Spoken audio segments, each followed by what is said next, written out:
Hey guys, I'm Chelsea Hudson. I'm an eating disorder and body dysmorphic disorder therapist in Chicago.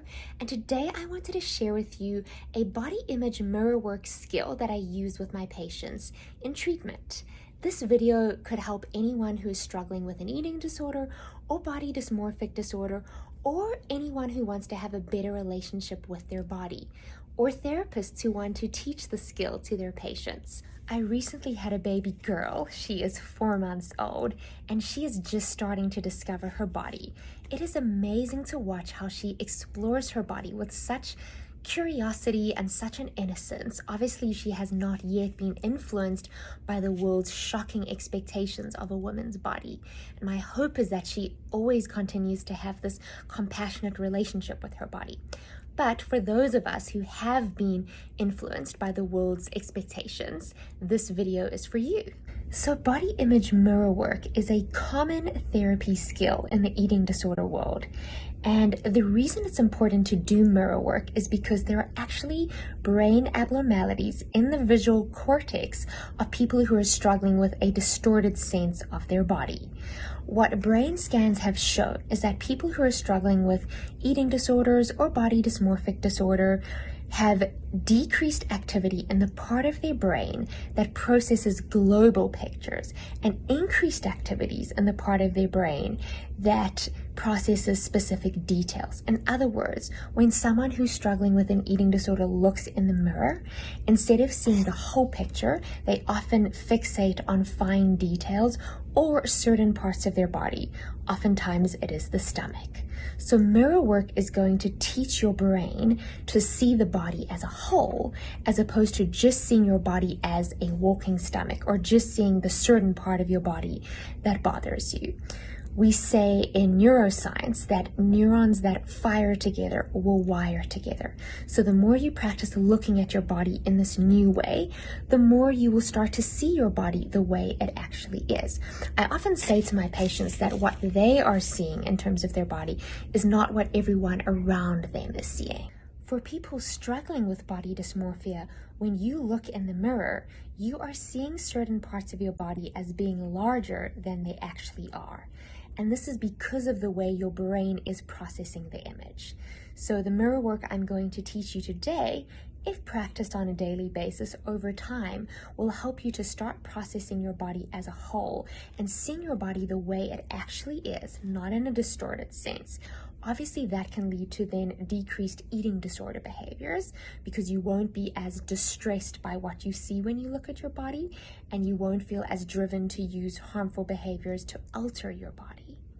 So for your exposure, you want to use a long, full-length mirror like this that shows the entire length of your body.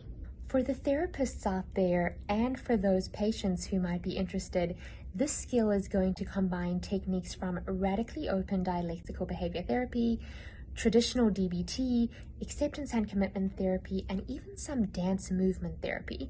And the reason I give these therapies a shout out is just so that you know there is some empirical support behind what I am teaching you here today. So before we start our body image exposure, we want to get our body into a relaxed state, because body image work can be tough. Looking at our bodies can be triggering. So we want to tell the brain that we are safe and calm. And for this, we are going to use an RODBT skill. It's called the Big 3+1. So essentially there are 4 things to do here. The first would be to put your shoulders back, open wide, kind of lean back, and then you're going to take a deep breath in and out. You're going to do an eyebrow wag, so you're going to raise your eyebrows, and you're going to do a half smile, a relaxed smile. So now your body is calm and ready to begin the exposure.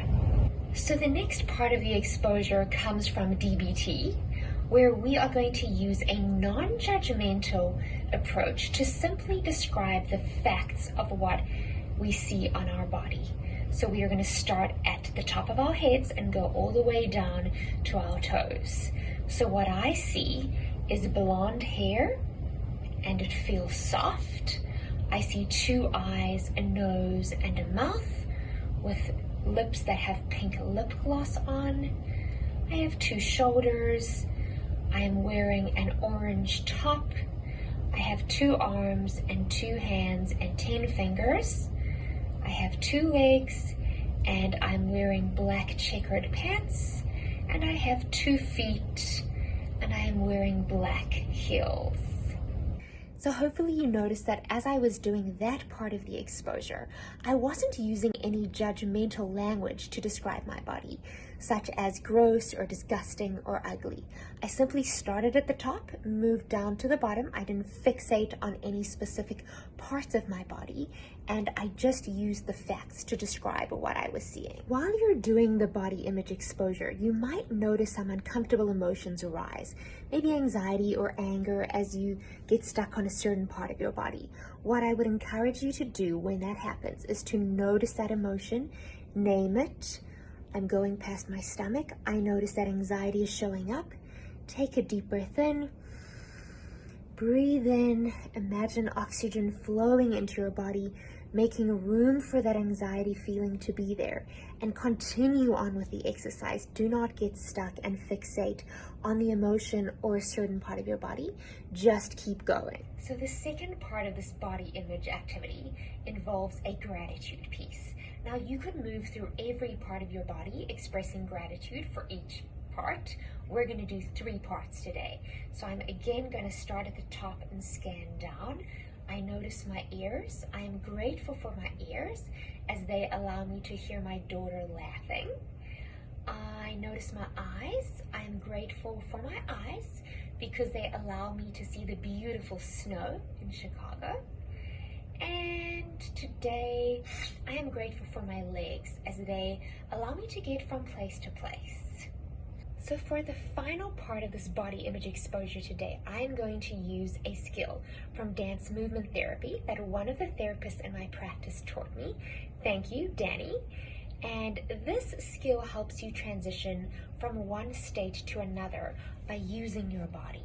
So initially we might think of, how is my body feeling right now? I might be feeling tense, for example. And so I would encourage you to get into a position that mimics that emotion. So for example, you might be feeling tensed and closed up, and you can use your body to mimic that emotion. And then I want you to think about, how do you want to go on with the rest of your day? And for me, I want to go on with the rest of my day in a relaxed, open manner.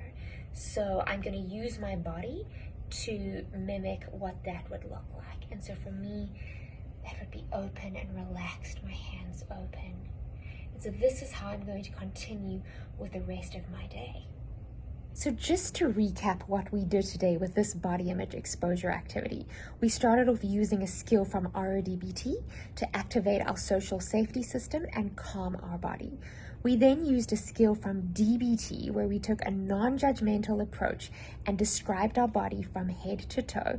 That in itself is exposure and rewiring your brain to notice the body in a global way and not to get fixated on certain details.